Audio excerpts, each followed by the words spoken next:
Միացյալ Նահանգների փոխնախագահ Ջեյ Վենսի ռեգիոնալ այցի համատեքստում թերևս արժե ուշադրության արժանացնել մի հանգամանք, որը ուշադրությունից դուրս է մնացել գրեթե ամբողջությամբ, բայց որը շատ էական է այցելության շրջանակում թե ռեգիոնալ քաղաքականության, թե աշխարհաքաղաքականության շերտերի իմաստով։ Մի քանի օր անց Մյունխենում կմեկնարկի անվտանգության ամենամյա համաժողովը, որ տեղի է ունենում արդեն տասնամյակներ և որը խոշոր հաշվով միավորում մեկտեղում է Եվրատլանտյան տնտեսաքաղաքական ռազմաքաղաքական էլիտաները անվտանգության միասնական հավաքական կոնցեպտի շուրջ, կամ արդեն թերևս հնարավոր է ասել մեկտեղում էր, որովհետև ներկայումս այդ հարցում մեղմ ասած առաջացել են բավականին նկատելի բաժանարար գծեր և դրանց մեկնակետը կամ մեկնակետերից առանցքային մեկնակետերից մեկը կարելի է համարել նախորդ տարի նույն համաժողովը Մյունխենում, և այստեղ իր էական դերակատարումն ուներ Միացյալ Նահանգների փոխնախագահ Ջեյ Վենսը։ 2025 թվականի փետրվարին, երբ Թրամփի վարչակազմը նոր էր ստանձնել Միացյալ Նահանգների կառավարումը, Ջեյ Վենսը առաջին անգամ մասնակցեց Մյունխենի անվտանգության համաժողովին, և անվտանգության այդ համաժողովը թերևս մտավ համաժողովների տասնամյակների պատմության մեջ իր առանձնահատկությամբ և նույնիսկ ինչ-որ իմաստով շոկայնությամբ։ Ջեյ Վենսի ելույթը շոկ էր եվրոպական կառավարող էլիտաների համար, կամ այսպես ասենք Եվրատլանտյան էլիտաների այն շրջանակի այն թևի համար, որ կարող ենք պայմանականորեն կամ հենց ուղիղ իմաստով բնորոշել ուլտրալիբերալ գլոբալիստական գաղափարախոսության կրողներ, Եվրամիության ներկայիս կառավարող էլիտաների համար։ Ավելին, ես ուզում եմ հիշեցնել, որ Մյունխենի անվտանգության համաժողովի ղեկավարը նույնիսկ արտասվում էր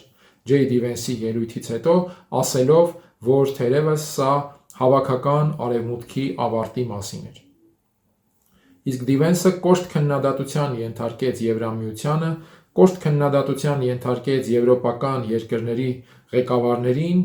իշխող քաղաքական էլիտաներին, ասելով, որ նրանք ժողովրդավարությունը պաշտպանելու անվան ներքո իրականում ոչնչացնում են ժողովրդավարությունը, խոսքի ազատությունը և այլն, և այլն։ Նախորդ տարեվերջին Միացյալ Նահանգների վարչակազմը հրապարակեց ազգային անվտանգության թարմացվող ռազմավարությունը, որտեղ Եվրամիության հանդեպ կոշտ գնահատականները ևս բավական ակնառու էին։ Ի դեպ, նույն ռազմավարության մեջ մեկ այլ կարևոր հանգամանք գործնականում բացակայում էր Կովկասի մատնանշումը, որպես Միացյալ Նահանգների համար անվտանգային ռազմավարական նշանակություն ունեցող ուղղություն։ Վերադառնալով Եվրոպայի հետ հարաբերությանը, Ջեյ Վենսը մեծ հաշվով Միացյալ Նահանգների վարչակազմում Եվրոպայի գլխավոր ընդդիմախոսն է, ընդ որում կոշտ ընդդիմախոսը, իհարկե, դա ոչ թե անձնական նախաձեռնություն է, այլ պարզապես վարչակազմում քաղաքական ֆունկցիա, որն արտացոլում է ընդհանուր քաղաքական մոտեցումները, որ դավանում է Թրամփի թիմը։ Սա շատ կարևոր ասպեկտ է նաև Ջեյ Վենսի ռեգիոնալ այցի համատեքստում, եթե նկատի ունենանք մի շարք էական հանգամանքներ։ 2025 թվականի մարտին, նույն Մյունխենյան համաժողովից կարճ ժամանակ անց, Եվրամիության ղեկավարությունը կազմակերպեց Եվրամիություն Կենտրոնական Ասիա գագաթնաժողով, որն առաջինն էր հետխորհրդային ամբողջ ժամանակահատվածում։ Այդ գագաթնաժողովում ոչ պակաս խոսուն ելույթ ունեցավ Եվրահանձնաժողովի նախագահ Ուրսուլա ֆոն դեր Լայենը, խոսելով միջին միջանցքի կամ այսպես ասենք տրանսկասպիական մեծ միջանցքի մասին, որը եվրոպական գլոբալ դարպասներ ռազմավարության էական ուղղություններից մեկն է։ Ուրսուլա ֆոն դեր Լայենը այդ ելույթի շրջանակում շատ կարևորել էր միջին միջանցքը Կովկասի հատվածում և այդ թվում հայ-թուրքական և հայ-ադրբեջանական սահմանների բացումը, անխոչնդոտ սահմանների ապահովումը, որպես միջին միջանցքի Կենտրոնական Ասիան Եվրոպային կապող կարևորագույն տրանսպորտային ուղղության մաս։ Եվ ուզում եմ հիշեցնել նաև Ալիևի արձագանքը Ուրսուլա ֆոն դեր Լայենի այդ ելույթին, թե Եվրամիությունը որևէ գործ չունի հայ-թուրքական և հայ-ադրբեջանական սահմանների հետ, դա Եվրամիության գործը չէ։ Ինչու Իլհամ Ալիևը նույնը չի ասում սահմանների հարցում ակտիվորեն ներգրաված Միացյալ Նահանգներին, ինչու չի հայտարարում, որ դա Միացյալ Նահանգների գործը չէ։ Սրանք շատ էական ասպեկտներ են, որոնք անկասկած արժանի են ուշադրության հասկանալու համար այն շերտերը, որ պարունակում է Ջեյ Դի Վենսի ռեգիոնալ այցը աշխարհաքաղաքական իմաստով և ռեգիոնի շուրջ գլոբալ քաղաքական իրավիճակի իմաստով։ Նաև մեկ այլ բան հիշեցնեմ, օգոստոսի 8-ից հետո կարճ ժամանակ անց հրապարակվեց Միացյալ Նահանգների արդեն նախկին վարչակազմի առանցքային պաշտոնյաներից մեկի Ջեյմս Օբրայանի հոդվածը Թրամփի ուղու վերաբերյալ, որտեղ նա Թրամփի ուղին համարում էր շատ կարևոր նախաձեռնություն, բայց նշում, որ դրա հեռանկարայնությունը կախված է Եվրամիության ներգրավումից։ Սա շատ էական հանգամանք էր։ Օբրայանը, նախկին վարչակազմի բարձրաստիճան պաշտոնյաներից մեկը, դեմոկրատական վարչակազմի բարձրաստիճան պաշտոնյաներից մեկը, խոսում էր այն մասին, որ Թրամփը անպայման պետք է այդ ծրագրում ներգրավի Եվրամիությանը։ Եվ մենք իհարկե նաև լսում ենք եվրոպական չինովնիկներից, որ իրենց համար կարևոր է ներգրավել տրանսպորտային այդ ծրագրերում։ Թրամփը սակայն կարծես թե Եվրամիության ներգրավման մասին չի խոսել և չի խոսում ոչինչ։ Ջեյմս Օբրայանի հոդվածը շատ հատկանշական է այն տեսանկյունից, որ ծրագիրը, տրամաբանությունը, որ արտահայտվում է Թրամփի ուղով, ինչպես ես նախորդ թողարկումներում մատնանշել եմ և հիշեցրել, խմորվել է հենց դեմոկրատական վարչակազմի պաշտոնավարման ընթացքում Բլինքենի հենց անձնական ակտիվ ներգրավվածությամբ, որը շատ ակտիվորեն նաև համադրվում էր Եվրոպական միության ղեկավարության հետ, այն ժամանակ դեռևս Շարլ Միշելի գլխավորությամբ։ Եվրոպան և Միացյալ Նահանգները, Եվրամիությունը և Միացյալ Նահանգների դեմոկրատական վարչակազմը հաղորդակցությունների ապաշրջափակման այդ ծրագրի ուղղությամբ աշխատում էին ըստ էության ձեռք ձեռքի տված, այսինքն դեմոկրատական վարչակազմի պատկերացումները Եվրամիության ներգրավվածության վերաբերյալ էապես այլ էին, քան օրինակ Թրամփի պատկերացումներն են, և հասկանալի է ընդհանրապես այլ էր փոխհարաբերությունը Միացյալ Նահանգների և Եվրամիության, երբ դեմոկրատական վարչակազմներ իշխանության։ Եվ այն տրամաբանությունը, որ խմորվել էր և որը մեծ հաշվով արտահայտվեց Թրամփի ուղով, գործնականում ենթադրում էր նաև Եվրամիության ակտիվ ներգրավում, սակայն Թրամփը մեծ հաշվով զեղչեց Եվրամիության ներգրավվածությունը հաղորդակցությունների ապաշրջափակման այս պրոցեսում։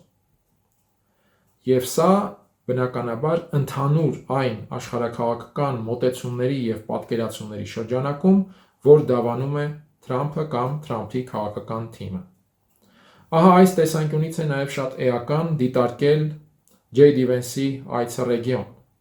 և այդ այցի շրջանակում անդրադառնալ Եվրամիության հետ Միացյալ Նահանգների փոխհարաբերությանը և Եվրամիության հետաքրքրվածությանն ու շահագրգռվածությունը Կովկասով անցնող այս երթուղիների հարցում։ Որովհետև մենք ունենք բավականին հետաքրքիր պատկեր,